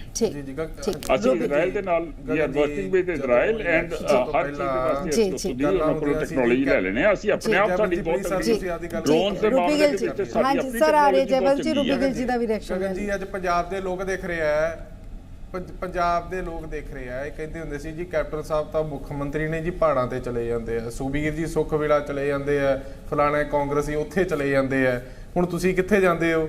ਜੇ ਤੁਸੀਂ ਪ੍ਰਧਾਨ ਮੰਤਰੀ ਨਾਲ ਕੰਪੇਅਰ ਕਰਨਾ ਜੀ 250 MP ਉੱਥੇ ਚਲੇ ਗਏ, ਜੇ ਤੁਸੀਂ ਇਹੀ ਕੁਝ ਕਰਨਾ ਹੈ ਫਿਰ ਵਾਏ ਬਦਲਾਵ ਕਾਹਦਾ ਸੀ? ਫਿਰ ਉਹ ਚੀਜ਼ਾਂ ਕਾਹਦੀਆਂ ਸੀ?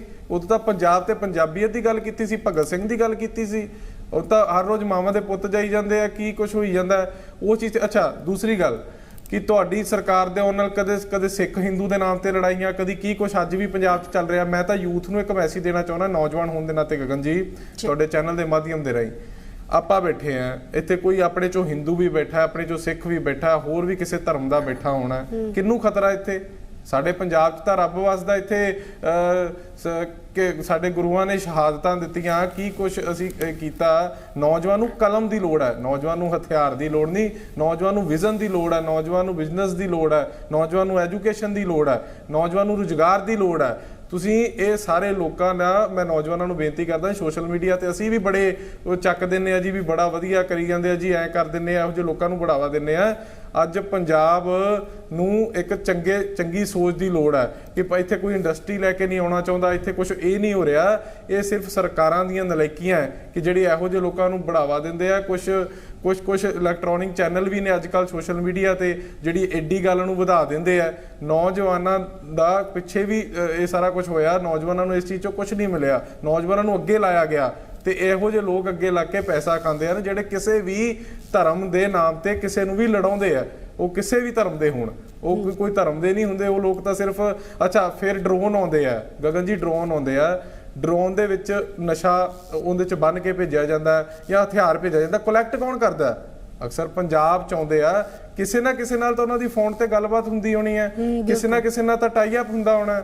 ਉਹਦਾ ਕਾਰਨ ਹੀ ਇਹ ਕਰਨੈਲ ਸਿੰਘ ਪੀਰ ਮੁਹੰਮਦ ਜੀ ਨੇ ਗੱਲ ਕੀਤੀ ਸੀ ਕਿ ਨੌਜਵਾਨ ਨੂੰ ਰੁਜ਼ਗਾਰ ਦੀ ਲੋੜ ਹੈ। ਜਦੋਂ ਨੌਜਵਾਨ ਭੜਕ ਜਾਂਦਾ ਹੈ, ਨੌਜਵਾਨ ਨੂੰ ਕੋਈ ਨਾ ਕੋਈ ਲਾਲਚ ਦੇ ਦਿੱਤਾ ਜਾਂਦਾ, ਉਦੋਂ ਇਹੋ ਜਿਹੀਆਂ ਚੀਜ਼ਾਂ ਸਾਹਮਣੇ ਆਉਂਦੀਆਂ। ਅਸੀਂ ਵੀ ਯੂਥਾਂ 'ਚ ਦੇਖਦੇ ਹਾਂ ਇਹ ਚੀਜ਼ਾਂ। ਪਰ ਇਹੀ ਚੀਜ਼ ਹੈ ਕਿ ਅੱਜ ਉਹਨਾਂ ਬਹਿਸਾਂ ਤੇ ਅਸੀਂ ਸੈਂਟਰ ਤੇ ਸੱਟੀ ਜਾਈਏ, ਪੰਜਾਬ ਤੇ ਸੱਟੀ ਜਾਈਏ। ਸਾਨੂੰ ਸਿਰਫ ਇੱਕ ਚੰਗੀ ਸੋਚ ਦੀ ਗੱਲ ਕਰਨੀ ਪੈਣੀ ਹੈ। ਸਾਨੂੰ ਨੌਜਵਾਨਾਂ ਨੂੰ ਵੀ ਸਮਝਣਾ ਪੈਣਾ ਇਹ ਸਾਰੀਆਂ ਚੀਜ਼ਾਂ ਜਦੋਂ ਅਸੀਂ ਆਪਦੇ ਤੇ ਲਾਗੂ ਕਰਾਂਗੇ, ਉਦੋਂ ਇਹਨਾਂ ਮੁੱਦਿਆਂ ਤੇ ਅਵੇਅਰਨੈਸ ਦੀ ਜ਼ਰੂਰਤ ਹੈ। ਸ਼ਾਇਦ ਹੀ ਕਦੇ ਲੋੜ ਪਵੇ। ਅਵੇਅਰਨੈਸ ਦੀ ਜ਼ਰੂਰਤ ਹੈ ਜ਼ਿਆਦਾ ਤੋਂ ਜ਼ਿਆਦਾ, ਕਿਉਂਕਿ ਕਈ ਲੋਕ ਇਸ ਤਰ੍ਹਾਂ ਦੇ ਵੀ ਨੇ ਮੁੰਡੇ ਪੰਜਾਬ ਦੇ ਕੁਝ ਇਦਾਂ ਦੇ ਨੇ, ਔਰ ਨਸ਼ਿਆਂ ਦੇ ਆਦੀ ਤੇ ਹੋ ਗਏ ਨੇ, ਛੱਡਣਾ ਵੀ ਚਾਹੁੰਦੇ ਨੇ ਨਸ਼ਾ, ਪਰ ਰਾਹ ਨਹੀਂ ਲੱਭਦਾ। ਹੁਣ ਉਹਨਾਂ ਨੂੰ ਵੀ ਛੱਡੀਏ ਕਿਵੇਂ? ਬਿਲਕੁਲ ਰੂਬੀ ਜੀ, ਕਈ ਨੌਜਵਾਨ ਆ ਜੀ, ਅਸੀਂ ਦੇਖਿਆ ਗਗਨ ਜੀ, ਮੇਰੇ ਨਾਲ ਜੁੜੇ ਨੌਜਵਾਨ, ਸਾਡੇ ਨਾਲ ਪੜ੍ਹਦੇ ਨੌਜਵਾਨ ਜਿਹੜੇ ਫਸ ਗਏ ਸੀ, ਅੱਜ ਉਹ ਨਿਕਲੇ ਆ। ਅੱਜ ਉਹ ਹੋਰ ਲੋਕਾਂ ਨੂੰ ਛੜਾ ਵੀ ਰਹੇ ਹਨ। ਸਰਕਾਰ ਨੂੰ ਕੁਝ ਇਹਦੇ ਤੇ ਵਧੀਆ ਇੱਕ ਕਾਉਂਸਲਿੰਗ ਸਿਸਟਮ, ਇੱਕ ਸ਼ੁਰੂ ਤੋਂ ਇੱਕ ਇਹਨੂੰ ਪ੍ਰਮੋਟ ਕੀਤਾ ਜਾਵੇ। ਅਸੀਂ ਸਾਰਾ ਪ੍ਰੋਗਰਾਮ ਦੇ ਸਕਦਾ, ਮੈਂ ਦੱਸ ਸਕਦਾ ਵੀ ਕਿੱਦਾਂ ਇਹ ਕੁਝ ਹੋ ਸਕਦਾ, ਕਿਉਂਕਿ ਅਸੀਂ ਦੇਖ ਰਹੇ ਹਾਂ, ਅਸੀਂ ਇਹ ਚੀਜ਼ਾਂ ਕਰ ਰਹੇ ਹਾਂ already, as a social work ਵੀ ਕਰ ਰਹੇ ਹਾਂ ਵੀ ਨੌਜਵਾਨਾਂ ਨੂੰ ਕਿਵੇਂ ਇਸ ਚੀਜ਼ ਤੋਂ ਬਾਹਰ ਕੱਢਿਆ। ਨੌਜਵਾਨ ਨਿਕਲ ਸਕਦਾ, ਕੁਝ ਕਰਨਾ ਹੋਵੇ ਅਸੀਂ ਕੀ ਨਹੀਂ ਹੋ ਸਕਦਾ। ਕਈ ਨੌਜਵਾਨ ਅੱਜ ਸੋਸ਼ਲ ਮੀਡੀਆ ਤੇ ਜਿਹੜੇ ਨਸ਼ੇ ਚੋਂ ਨਿਕਲ ਕੇ ਬੜੇ ਕਾਮਯਾਬ ਬਿਜ਼ਨਸਮੈਨ ਮਿਲੇ ਆ, ਬੜੇ ਕਾਮਯਾਬ ਪਲੇਅਰ ਬਣੇ ਆ, ਤੇ ਉਹ ਸਾਰਾ ਕੁਝ ਹੋ ਜਾਂਦਾ। ਬਿਲਕੁਲ ਰਵਿੰਦਰ ਜੀ, ਚੰਗਾ ਮਾਹੌਲ ਦੇਣਾ ਹੈ ਜ਼ਰੂਰੀ ਹੈ। ਸਾਰੇ ਮੁੱਦੇ ਆਪਾਂ ਵਾਰ-ਵਾਰ ਵਿਚਾਰਦੇ ਹਾਂ। ਬਿਲਕੁਲ ਮਾਹੌਲ ਤਾਂ ਬਹੁਤ ਵੱਡੀ ਚੀਜ਼ ਹੈ ਜੀ, ਮਾਹੌਲ ਦੀ ਤਾਂ ਬਹੁਤ ਵੱਡੀ ਤਾਕਤ ਹੈ। ਜੇ ਮਾਹੌਲ ਚੰਗਾ ਹੁੰਦਾ ਤਾਂ ਹੀ ਚੰਗਾ ਸਮਾਜ ਸਿਰਜਿਆ ਜਾ ਸਕਦਾ, ਤਾਂ ਹੀ ਚੰਗਾ ਇਨਸਾਨ ਸਿਰਜਿਆ ਜਾ ਸਕਦਾ। ਜੇ ਰੂਬੀ ਗਿੱਲ ਜੀ ਨੇ ਬਹੁਤ ਵਧੀਆ ਗੱਲ ਕੀਤੀ ਹੈ, ਇੰਪਲੋਇਮੈਂਟ ਦੀ ਗੱਲ ਕੀਤੀ ਹੈ। 8 ਮਹੀਨਿਆਂ 'ਚ 22,000 ਪੰਜਾਬ ਦੇ ਨੌਜਵਾਨਾਂ ਨੂੰ ਅਸੀਂ ਨਿਯੁਕਤੀ ਪੱਤਰ ਦੇ ਚੁੱਕੇ ਹਾਂ, ਇਹ ਔਨ ਰਿਕਾਰਡ ਹੈ। ਤੇ 100 ਮੁਹੱਲਾ ਕਲੀਨਿਕ 8 ਮਹੀਨਿਆਂ ਦੇ ਵਿੱਚ ਸਾਡੇ ਵਰਕਿੰਗ ਨੇ 500 ਇਜ਼ ਅਬਾਊਟ ਟੂ ਕਮ, 500 ਤੇ ਕੰਮ ਚੱਲ ਰਿਹਾ। ਜਿੰਨੀ ਵੀ ਡਿਸਪੈਂਸਰੀਜ਼ ਡਿਸਮੈਂਟਲ ਕੀਤੀਆਂ ਹੋਈਆਂ ਨੇ, ਬੰਦ ਕੀਤੀਆਂ ਹੋਈਆਂ ਨੇ, ਉਹਨਾਂ ਦੇ ਉੱਪਰ ਕੰਮ ਚੱਲ ਰਿਹਾ। ਉਹ ਅਸੀਂ ਜਨਵਰੀ ਦੇ ਵਿੱਚ ਜਿਹੜੀ ਹੈਗੀ ਹੈ ਉਹਨਾਂ ਦਾ ਉਦਘਾਟਨ ਕਰ ਦੇਣਾ। ਉਹਦੇ ਨਾਲ ਪ੍ਰੋਜੈਕਟਸ ਦੀ ਗੱਲ ਕਰ ਰਹੇ ਸੀਗੇ। 2600 ਕਰੋੜ ਰੁਪਏ ਦਾ ਜਿਹੜਾ ਰੀਸੈਂਟ ਟਾਟਾ ਸਟੀਲ ਨੇ ਪ੍ਰੋਜੈਕਟ ਲਾਇਆ, ਉਹਦੇ ਨਾਲ ਜਿਹੜਾ ਇੱਕ ਰੈੱਡ ਜ਼ੋਨ ਉਰੇ ਬਨੂੜ ਵਾਲੀ ਸਾਈਡ ਪੰਜਾਬ ਸਰਕਾਰ ਨੇ ਐਲੋਕੇਟ ਕੀਤਾ, ਉੱਥੇ ਵੀ ਬਹੁਤ ਵੱਡੀਆਂ ਏਜੰਸੀਜ਼ ਤੇ ਜਿਹੜੀਆਂ ਵੱਡੀਆਂ ਕੰਪਨੀਆਂ ਨੇ ਉਹ ਇਨਵੈਸਟਮੈਂਟ ਕਰ ਰਹੀਆਂ ਨੇ। ਤੇ ਜਿਹੜੀ ਤੁਸੀਂ ਹੇਟ ਸਪੀਚ ਦੀ ਤੇ ਸਾਰੇ ਮਾਮਲਿਆਂ ਦੀ ਗੱਲ ਕੀਤੀ ਹੈ, ਗਨ ਕਲਚਰ ਤੇ ਹੇਟ ਸਪੀਚ ਦੇ ਉੱਪਰ ਸਪੈਸ਼ਲ ਨੋਟੀਫਿਕੇਸ਼ਨ ਪੰਜਾਬ ਸਰਕਾਰ ਦਾ ਆਇਆ ਤੇ ਪੰਜਾਬ ਪੁਲਿਸ ਬਹੁਤ ਐਕਟਿਵ ਹੋ ਕੇ ਸਾਰੇ ਮਾਮਲੇ ਦੇ ਉੱਪਰ ਕੰਮ ਕਰ ਰਹੀ ਹੈ। ਗੈਂਗਸ ਨੂੰ ਖਤਮ ਕਰਨ ਦੇ ਲਈ ਹੁਣ ਤੱਕ 2,500 ਤੋਂ ਵੱਧ ਗੈਂਗਸਟਰ ਜਿਹੜੇ ਹੈਗੇ ਆ ਉਹ ਅਸੀਂ 8 ਮਹੀਨਿਆਂ 'ਚ ਫੜ ਚੁੱਕੇ ਹਾਂ। ਤੇ ਵੱਡੇ ਜਿਹੜੇ ਵਿੱਕੀ ਬੁੱਧੂ ਖੇੜਾ ਵਾਲੇ ਮਾਮਲੇ ਦੇ ਵਿੱਚ ਜਿਹੜਾ ਗੈਂਗਸਟਰ ਸੀਗਾ ਉਹ ਫੜਿਆ ਗਿਆ। ਭਲਵਾਨ ਗੁਰਲਾਲ ਭਲਵਾਨ ਵਾਲੇ ਮਾਮਲੇ ਦੇ ਵਿੱਚ ਜਿਹੜਾ ਕਤਲ ਕੇਸ ਸੀਗਾ ਉਹਦੇ ਵਿੱਚ ਫੜਿਆ ਗਿਆ। ਬਿਲਕੁਲ ਸਹੀ ਕਹਿ ਰਹੇ ਹੋ, ਲੇਕਿਨ ਇੱਕ ਹੋਰ ਗੱਲ ਸਾਰੀਆਂ ਐਕਟੀਵਿਟੀਜ਼ ਦੱਸ ਰਹੇ, ਸਾਰੀਆਂ ਅਪਰੋਚ ਸਰ, ਇੱਕ ਗਨ ਇਹ ਸਾਰੀਆਂ ਅਪਰੋਚ ਦੱਸ ਰਹੇ ਆ, ਇਹ ਸਾਰੇ ਵਿਜ਼ਨ ਦੱਸ ਰਹੇ ਆ। ਇੱਕ ਗਨ ਹੋਰ ਹੈ ਉਹ ਗਨ ਦਾ ਨਾਮ ਹੈ ਸਿਰਿੰਜ, ਨਸ਼ਿਆਂ ਵਾਲੀ ਸਿਰਿੰਜ ਸਰ। ਇਹ ਕਿਵੇਂ ਰੁਕੂਗੀ? ਜਿਹੜੀ ਤੁਸੀਂ ਮਾਹੌਲ ਦੀ ਗੱਲ ਕੀਤੀ ਹੈ ਗਗਨ ਜੀ, ਇੱਕ ਰੀਹੈਬਿਲਿਟੇਸ਼ਨ ਸੈਂਟਰ ਬਹੁਤ ਜ਼ਰੂਰੀ ਨੇ। ਉਹਦੇ ਵਾਸਤੇ ਆਮ ਆਦਮੀ ਪਾਰਟੀ ਪੰਜਾਬ ਸਰਕਾਰ ਦਾ ਸਰਦਾਰ ਹਰਜੋਤ ਸਿੰਘ ਜੀ ਬੈਂਸ ਇੱਕ ਬਹੁਤ ਵਧੀਆ ਇਨੀਸ਼ੀਏਟਿਵ ਕਰ ਰਹੇ ਨੇ। ਪੰਜਾਬੀ ਯੂਨੀਵਰਸਿਟੀ ਤੇ ਪੰਜਾਬ ਯੂਨੀਵਰਸਿਟੀ ਦੇ ਸਟੂਡੈਂਟਸ ਰਿਸਰਚ ਕਰ ਰਹੇ ਨੇ ਪੰਜਾਬ ਦੀਆਂ ਜੇਲ੍ਹਾਂ ਦੇ ਵਿੱਚ ਕਿ ਇਹ ਬੱਚੇ ਜਿਹੜੇ ਆਏ ਨੇ, ਕਿਉਂਕਿ ਕੋਈ ਵੀ ਪਾਲਿਸੀ ਮੇਕਿੰਗ ਤੁਸੀਂ ਕਰਨੀ ਹੈ, ਕੋਈ ਵੀ ਪਾਲਿਸੀ ਬਣਾਉਣੀ ਹੈ, ਯੂ ਨੀਡ ਸਮ ਸਟੈਟਸ, ਕੋਈ ਤੁਹਾਨੂੰ ਥੋਰੋ ਰਿਸਰਚ ਚਾਹੀਦੀ ਹੈ। ਉਹਦੇ ਉੱਪਰ ਰਿਸਰਚ ਵਿਦਨ 6 ਮੰਥ ਉਹ ਰਿਸਰਚ ਕੰਪਲੀਟ ਹੋਊਗੀ। ਵਧੀਆ ਪਾਲਿਸੀ ਅਸੀਂ ਰੀਹੈਬਿਲਿਟੇਸ਼ਨ ਆਫ ਦ ਯੂਥ ਤੇ ਲੈ ਕੇ ਆ ਰਹੇ ਹਾਂ, ਖਾਸ ਕਰਕੇ ਕਿਉਂਕਿ ਜਿਹੜੇ ਬੱਚੇ ਕਰਦੇ ਹੋਏ ਸੁਧਾਰ ਘਰਾਂ ਦੇ ਵਿੱਚ, ਜੇਲ੍ਹਾਂ ਦੇ ਵਿੱਚ ਚਲੇ ਜਾਂਦੇ ਆ, ਉਹਨਾਂ ਨੂੰ ਰੀਹੈਬਿਲਿਟੇਟ ਕਿੱਦਾਂ ਕੀਤਾ ਜਾ ਸਕਦਾ ਤੇ ਉਹ ਸਟਾਰਟ ਕਿੱਥੋਂ ਕਰਦੇ ਨੇ, ਕਿਉਂਕਿ ਸਾਈਕੋਲੋਜੀਕਲ ਉਹਨਾਂ ਨੂੰ ਬਹੁਤ ਵੱਡਾ ਸੈਟਬੈਕ ਵੀ ਹੁੰਦਾ, ਉਹਦੇ ਤੇ ਸਾਰੇ ਤੇ ਕਿੱਦਾਂ ਕੰਮ ਕੀਤਾ ਜਾ ਸਕਦਾ। Aam Aadmi Party policy making thorough research ਤੋਂ ਬਾਅਦ ਪਾਲਿਸੀ ਮੇਕਿੰਗ ਕਰੂਗੀ ਤੇ ਬਹੁਤ ਵਧੀਆ ਰਿਜ਼ਲਟ ਅਸੀਂ ਤੁਹਾਨੂੰ ਲਿਆ ਕੇ ਦਿਖਾਵਾਂਗੇ। ਇਟਸ ਜਸਟ 8 ਮੰਥਸ, ਇਹ 8 ਮਹੀਨਿਆਂ ਦੇ ਵਿੱਚ ਅਸੀਂ ਜਿੰਨੀ ਵੀ ਪੰਜਾਬ ਦੀਆਂ ਜੇਲ੍ਹਾਂ ਨੇ ਜੀ, ਉਹਨਾਂ ਦੇ ਵਿੱਚ ਨਸ਼ਾ ਸਪਲਾਈ ਕੀਤਾ ਜਾਂਦਾ ਸੀਗਾ, ਬਾਹਰ ਤੋਂ ਥਰੋ ਕੀਤਾ ਜਾਂਦਾ ਸੀਗਾ, 40-40 ਫੁੱਟ ਉੱਪਰ ਤੋਂ ਥਰੋ ਕਰਕੇ ਨਸ਼ਾ ਜਿਹੜਾ ਸੀਗਾ ਭੇਜਿਆ ਜਾਂਦਾ ਸੀਗਾ, ਮੋਬਾਈਲ ਫੋਨ ਭੇਜੇ ਜਾਂਦੇ ਸੀਗੇ।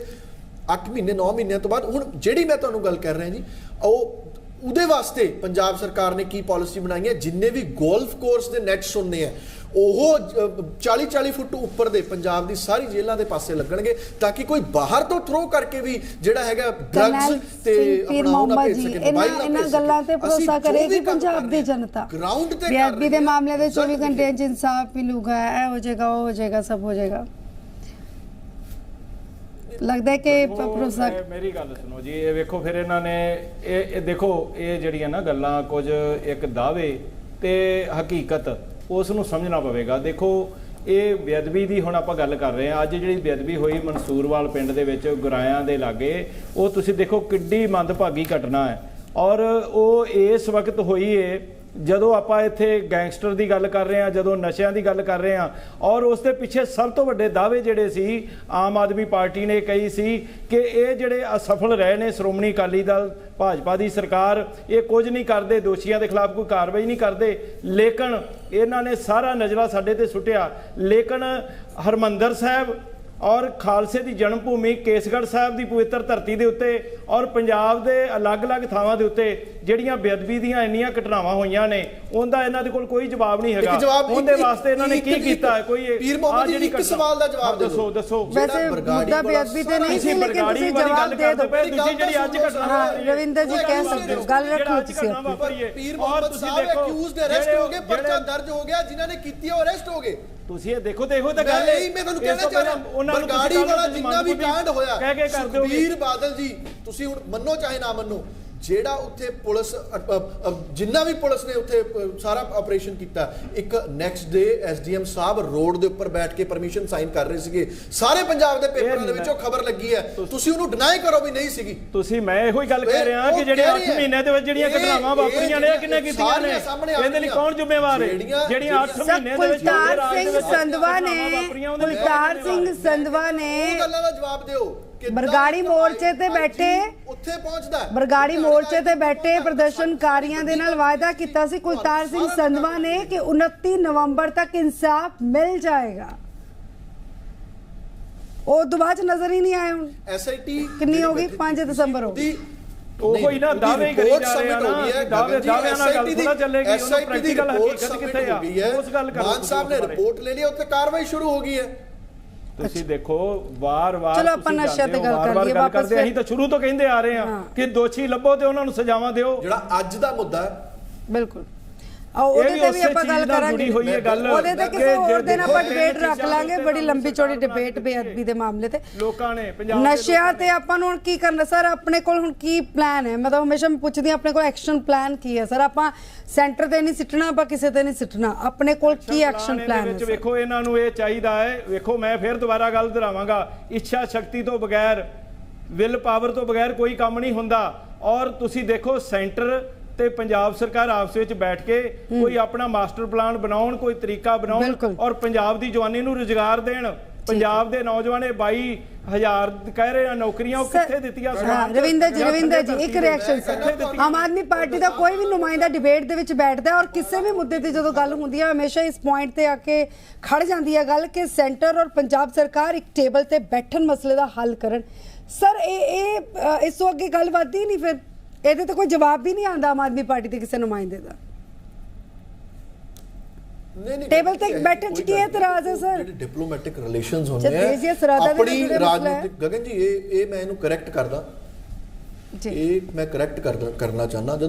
ਜਦੋਂ ਵੱਡੇ ਸਵਾਲ ਹੁੰਦੇ ਨੇ, ਮਸਲੇ ਵੱਡੇ ਹੁੰਦੇ ਨੇ, ਨੈਸ਼ਨਲ ਸਿਕਿਉਰਿਟੀ ਦੇ ਮਸਲੇ ਹੁੰਦੇ ਨੇ, ਜਦੋਂ ਪੂਰੇ ਦੇਸ਼ ਦੀ ਇੱਜ਼ਤ ਦੀ ਗੱਲ ਹੁੰਦੀ ਹੈ, ਜਦੋਂ ਨੈਸ਼ਨਲ ਸਿਕਿਉਰਿਟੀ ਦੀ, ਪੂਰੇ ਦੇਸ਼ ਦੀ ਸੁਰੱਖਿਆ ਦੀ ਗੱਲ ਹੁੰਦੀ ਹੈ, ਠੀਕ ਹੈ ਆਪਣੀ ਪੋਲੀਟੀਕਲ ਲੜਾਈਆਂ ਬਹੁਤ ਹੁੰਦੀਆਂ ਵੀ ਨੇ। ਕਾਂਗਰਸ ਦੀ ਆਮ ਆਦਮੀ ਪਾਰਟੀ ਨਾਲ ਹੋਊਗੀ, ਆਮ ਆਦਮੀ ਪਾਰਟੀ ਦੀ ਬੀਜੇਪੀ ਨਾਲ ਹੋਊਗੀ, ਬੀਜੇਪੀ ਦੀ ਆਮ ਆਦਮੀ ਪਾਰਟੀ ਨਾਲ ਹੋਊਗੀ, ਪਰ ਅਸੀਂ ਇਹ ਸਾਰਾ ਕਰ ਵੀ ਇਸ ਮੁਲਕ ਵਾਸਤੇ ਰਹੇ। ਜਿੰਨੀ ਵੀ ਗੱਲਾਂ ਹੁੰਦੀਆਂ ਨੇ ਇਸ ਮੁਲਕ ਵਾਸਤੇ ਹੁੰਦੀਆਂ। ਤੁਸੀਂ ਦੇਖੋ ਜਦੋਂ ਆਪਣਾ ਉਰੇ ਮੋਹਾਲੀ, ਆਪਣਾ ਰੋਪੜ ਸ਼ਹਿਰ ਮੋਹਾਲੀ ਆਏ ਸੀਗੇ ਪੀਐਮ ਸਾਹਿਬ, ਕੈਪਟਨ ਅਮਰਿੰਦਰ ਸਿੰਘ ਨੇ ਵੀ ਤਾਂ ਕੀਤੀਆਂ ਸੀ ਨਾ, ਤੇ ਉਹਨਾਂ ਦੀ ਕੈਮਿਸਟਰੀ ਕਿੰਨੀ ਵਧੀਆ ਸੀ। ਕੈਪਟਨ ਅਮਰਿੰਦਰ ਸਿੰਘ ਨੇ ਵੀ ਤਾਂ ਮੀਟਿੰਗਸ ਕੀਤੀਆਂ ਸੀ, ਕੇਂਦਰੀ ਗ੍ਰਹਿ ਮੰਤਰੀ ਨੂੰ ਮਿਲਦੇ ਰਹੇ ਨੇ ਸਰ, ਰਿਸੀਵ ਕੀਤਾ ਸੀਗਾ, ਰੱਖਿਆ ਮੰਤਰੀ ਨੂੰ ਮਿਲਦੇ ਰਹੇ ਨੇ। ਰਿਐਕਸ਼ਨ ਦੇਣਾ ਚਾਹੁੰਦਾ ਸੀ ਸਰ ਦਿੱਕਤ ਕੀ ਹੈ? ਨਸ਼ੇ ਦੇ ਮੁੱਦੇ ਤੇ ਸੀਐਮ ਭਗਵੰਤ ਮਾਨ ਜੀ ਨੇ ਤੇ ਆਪ ਬੈਠ ਕੇ ਸਾਰੀਆਂ ਗੱਲਾਂ ਕੀਤੀਆਂ ਸੀਗੀਆਂ, ਸਟੇਜ ਸਾਂਝੀ ਕੀਤੀ ਸੀਗੀ।